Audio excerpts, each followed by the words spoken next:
जी, अच्छा, अभी तक हम लोगों ने जो काम किया वो थी लिस्ट क्रिएटिंग। लिस्ट क्रिएटिंग के बाद आज जो हम लोग इसमें और एक नया इज़ाफ़ा करने जा रहे हैं वो है इमेजेस एंड बैकग्राउंड्स। बैकग्राउंड के ऊपर इमेज लगाना या फिर वैसे आपने एक फ़ाइल बनाई है, एक मतलब वेब पेज बनाया है, उस वेब पेज के ऊपर आपने जो इमेज लगाना है वो कैसे लगा सकते हैं।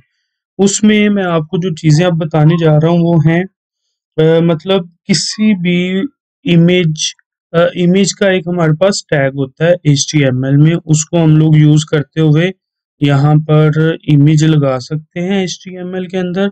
और उस इमेज को आगे हम लोग मतलब वो बैकग्राउंड पे भी हो सकता है, वो एक सेपरेट से एक इमेज भी हो सकता है। तो यहाँ पे आपकी बुक के अंदर जो एक टॉपिक है एडिंग एन इमेज, तो वहाँ पे इमेज को कैसे हम लोग अब लगाएंगे, उसके लिए यहाँ पे मैं आपके सामने एक जो टैग यूज करने लगा हूँ वो है इमेज। इमेज टैग के अंदर हमारे पास जो उसका मतलब एक और चीज जो आपने याद रखनी है, जहाँ पे आपने अपनी HTML की फाइल रखी है उसी फ़ोल्डर के अंदर आपने इमेज को भी रखना है, तब जाके आपका वो सारा वो इमेज अप्लाई होगा, अदरवाइज़ वो ऑन कंप्यूटर वो आपका इमेज अप्लाई नहीं होगा। और अगर आपने ऑनलाइन कोई इमेज लिया है, तो वो आप उसका जो यूआरएल है वो कॉपी करने के बाद वहाँ पे पेस्ट कर दें, .jpg लिखेंगे, तब जाके वो आपका मतलब वो इमेज जो है वो चलेगा, उसकी एक्सटेंशन लास्ट में होगी। मैंने जो फाइल इसमें डाउनलोड की है उसको मैंने वन का नाम दिया था, .jpg। मैंने .jpg रखा, मैंने यहाँ से इसको किया सेव। और मैं अब यहाँ पे आ रहा हूँ अपनी इस मैं यहाँ पे आके इसको करता हूँ रिफ्रेश। रिफ्रेश करने के बाद मैं नीचे जाता हूँ, तो ये देखें मेरे पास जो मैंने इमेज लगाई थी, ये देखें, ये मैंने ये नेस्टेड लिस्ट के बिल्कुल नीचे देखें आप, एक इमेज स्टार्ट हो चुका है हमारे पास। और यहाँ पे ये देखें, ये बहुत वाइड रेंज में इमेज है। अच्छा, आप इसकी रेंज को भी कम ज्यादा कर सकते हैं। ये देखें, अभी ये मेरे पास इतना बड़ा इमेज है कि इसको अगर मैं स्क्रॉल करना चाहूँ, राइट लेफ्ट भी हो सकता है, डाउन भी हो सकता है, अप एंड डाउन भी हो सकता है। तो ये देखें, इतना इसका क्लियर व्यू हमारे पास एक इस तरह से आएगा। तो यहाँ तक आप लोगों को आई थिंक समझ आ गई होगी इमेज हमने किस तरह से अप्लाई करना है। इमेज अप्लाई करने के बाद जो हम लोग इसका साइज और इसकी जो हाइट और वेट है, विड्थ है, वो हम लोग किस तरह से चेंज कर सकते हैं। तो उसके लिए यहाँ पे आपको मैं आगे ही एक और वो बताने जा रहा हूँ। मैं यहाँ पे इसको लिखता हूँ हाइट। हाइट का एट्रीब्यूट लगाया, हाइट एट्रीब्यूट लगाने के बाद मैं रख रहा हूँ इसको 500। और मैं यहाँ पे अब लगाने लगा हूँ विड्थ। तो विड्थ का ये देखिए मेरे पास थर्ड नंबर पे है विड्थ, वो भी मैंने 500 रखी। मैंने इसको किया सेव। सेव करने के बाद मैं अगेन इस पे गया, जाके मैंने इसको मतलब रिफ्रेश किया। रिफ्रेश करने के बाद मेरे पास ये देखें, वो जो इमेज आपको इतना वाइड रेंज में नजर आ रहा था, ओरिजिनल इसका जो रेजोल्यूशन और वो सारा कुछ हमारे पास जो था पिक्सल रेजोल्यूशन, वो यही था। अच्छा, यहाँ पे मैं इसको अगर 1000 करता हूँ और विड्थ भी मैं यहाँ पे ना हाइट इसकी 500 रहने देता हूँ, विड्थ इसकी मैं कर देता हूँ 1000। तो 1000 करने के बाद जो मेरे पास इसका वो आएगा व्यू, वो ये कुछ इस तरह से होगा। तो मतलब ये हमारे पास एक इमेज था जो मैंने आपको लगा के दिखाया था। इसकी हाइट भी, विड्थ भी और साइज भी आप मतलब इसको कम ज्यादा कर सकते हैं। और इसको कोई आप मतलब टेक्स्ट अल्टरनेट कोई देना चाहें वो भी आप दे सकते हैं। इसे मतलब मैं इस पिक्चर पे आऊं और मुझे यहाँ पे पिक्चर पे इसका नाम लिखा हुआ नीचे शो हो, जो इसका नाम आप देना चाहें वो भी आप दे सकते हैं।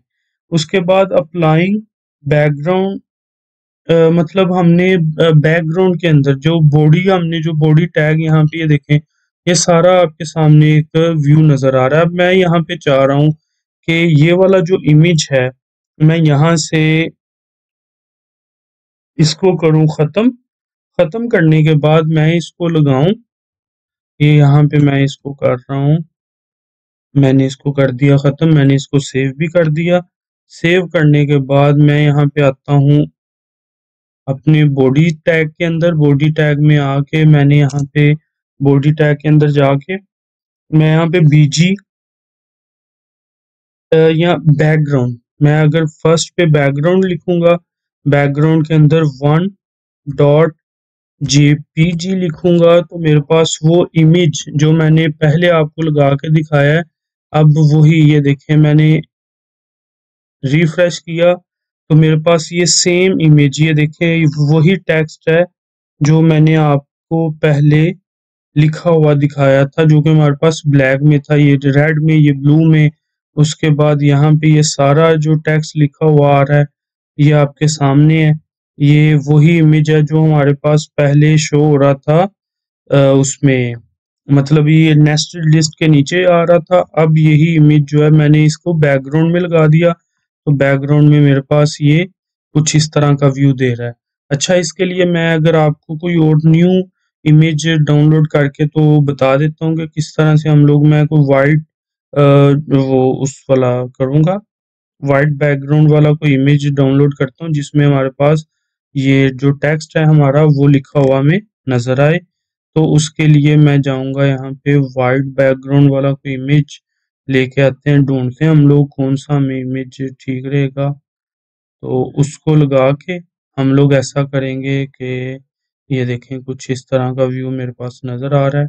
तो मैं इसको 20 के नाम से, टू के नाम से डेस्कटॉप पे ही इसको मैं सेव करूंगा, और आपको ये दोनों दोनों इमेजेस एट अ टाइम एक ही फाइल के अंदर लगाकर दिखाऊंगा कि किस तरह से चलते हैं। तो ये भी मेरा इमेज डाउनलोड हो रहा है। इस इमेज को मैं लगाता हूँ अगेन नीचे आके। तो यहाँ पर हाँ, एक और चीज़ है कि वो इमेजेस मैं दोबारा चेंज कर देता हूँ आपको। यहाँ पर हम लोग ऐसा भी कर सकते हैं, मैं ये इसका एक एट्रीब्यूट और जो है वो चेंज करके आपको दिखा देता हूँ। बॉडी के अंदर हम लोग बीजी कलर के नाम से भी बीजी कलर, कलर मैं रखता हूँ येलो, येलो कलर। और इसका जो टेक्स्ट होगा, टेक्स्ट को मैं रखूंगा, जो मेरे पास टेक्स्ट का एट्रीब्यूट है और वो सारे का सारा जितने भी हमने पहले वो रेड ब्लू जितने भी वो कलर्स लगाए थे उसको मैं अब टोटली जो है मैं करने जा रहा हूँ वाइट। मैंने वाइट कर दिया, इसको मैंने किया सेव। सेव करने के बाद मैं यहाँ पे आया और इसको मैंने, ये देखें, ये येलो बैकग्राउंड, और हमारे पास वो जो हमने ये रेड और ब्लू किया था वो एज इट इज ही रहा, बकाया जितना भी नीचे वाला है वो सारा येलो हो गया और वाइट हो गया, कलर ठीक हो गया जी। अब यहाँ पे मैंने चूंकि एक और वो किया है, एक और पिक्चर मैंने डाउनलोड की है, तो उसके लिए मैं यहाँ पे लगाऊंगा बैकग्राउंड। बैकग्राउंड में उसका नाम मैंने 2.jpg रखा। जेपीजी के बाद मैंने इसको किया सेव। मैं आपको अगेन इसका व्यू दिखा दूं, ये देखें, ये मेरे पास वो पिक्चर जो मैंने लगाई डाउनलोड की है वो कुछ इस तरह से आ रही है, मतलब अभी वो फुल व्यू नहीं आ रहा उसका। तो वो पिक्चर मेरे पास कुछ इस तरह से, ये इसका व्यू बिल्कुल चेंज हो गया। इसके बाद मैं आपको एक और जो नीचे बिल्कुल लास्ट पे जो इसकी पिक्चर मैंने लगाई थी, मैं अगेन उसको ऐड करने जा रहा हूँ अब। तो मैं यहाँ पे इमेज के नाम से एक टैग 1.jpg, और उसकी जो हाइट और विड्थ थी वो मैं ज़रा, हाइट मैंने रखी इसकी 1000 एंड विड्थ इसकी रख दी मैंने, जी विड्थ भी मैंने 1000 ही रखी। मैंने इसको कर दिया सेव। सेव करने के बाद इसको मैं काट रहा हूँ। अभी ये देखें जो पहले का व्यू है वो आपके सामने कुछ इस तरह से नजर आ रहा है। अब जैसे मैंने वो दोनों इमेजेस लगाए तो हमारा व्यू कुछ इस तरह से हो जाएगा।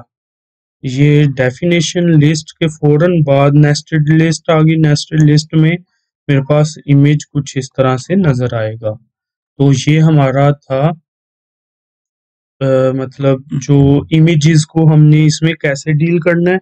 आगे हम लोग नेक्स्ट जो इसमें मतलब आपको किसी किस्म की कोई भी कंफ्यूजन हो इसमें तो आप लोग पूछ सकते हैं। आगे नेक्स्ट जो हम लोग काम करेंगे वो होगा हमारे पास हाइपरलिंक को कैसे डील करना है। तो अब तक